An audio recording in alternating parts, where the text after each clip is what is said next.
we're increasingly close to what I've called a country of geniuses in a data center, a set of AI agents that are more capable than most humans at most things and can coordinate at superhuman speed.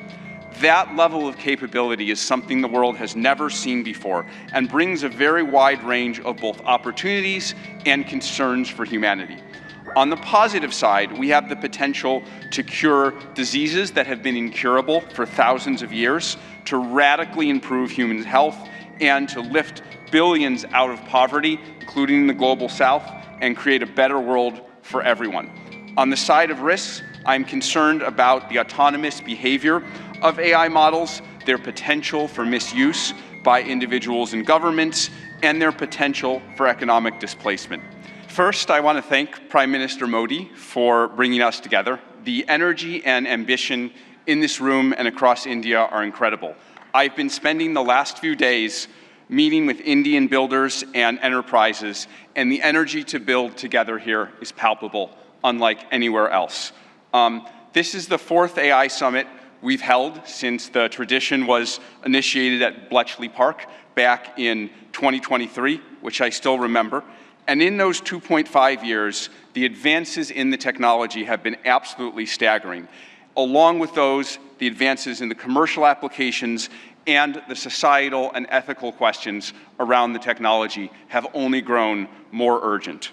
My fundamental view is that AI has been on an exponential for the last 10 years, and as part of a sort of Moore's law for intelligence, and that we are now well advanced on that curve, and there are only a small number of years for AI models surpassing the cognitive capabilities of most humans for most things. We're increasingly close to what I've called a country of geniuses in a data center, a set of AI agents that are more capable than most humans at most things and can coordinate at superhuman speed. That level of capability is something the world has never seen before and brings a very wide range of both opportunities and concerns for humanity. On the positive side, we have the potential to cure diseases that have been incurable for thousands of years, to radically improve human health, and to lift billions out of poverty, including the global south, and create a better world for everyone. On the side of risks, I'm concerned about the autonomous behavior of AI models, their potential for misuse by individuals and governments, and their potential for economic displacement.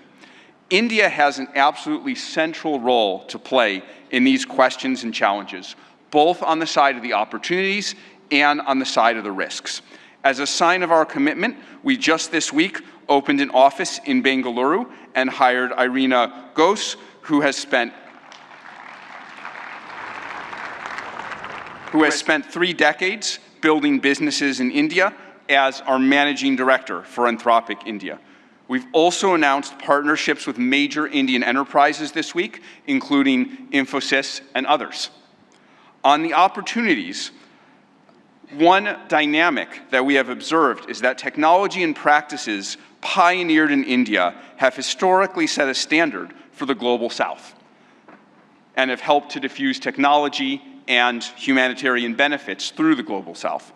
We're therefore we have been partnering with for several months, nonprofits such as the XStep Foundation, Pratham, and Central Square Foundation to use our models to advance digital infrastructure, education, agricultural efficiency, and health, in the hopes of spreading AI's benefits across the global south, starting with India and diffusing out to the rest of the global south.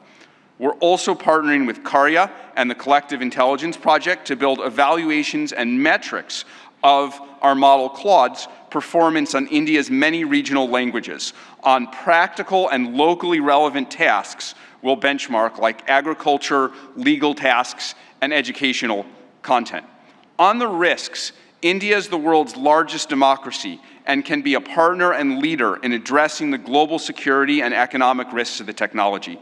We'd like to work with India on testing and evaluation of models for safety and security risks in the tradition that was started by many global and national AI security institutes that have been stood up around the world.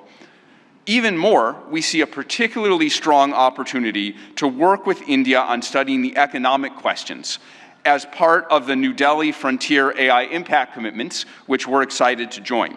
As part of our Anthropic Economic Futures Program and Anthropic Economic Index, we publish statistical insights into how AI impacts jobs in the economy.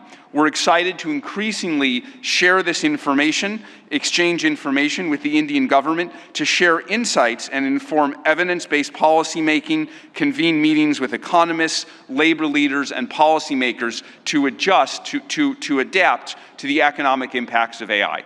We believe that AI will greatly grow the economic pie, including in India and the global south, but that because it is happening so fast, it may lead to a time of disruption. And we need to work together between companies and the government to better manage that time of disruption and bring better prosperity smoothly to all. I and Anthropic are very grateful to be part of all these efforts, and I'm honored to be here and working on these questions with all of you.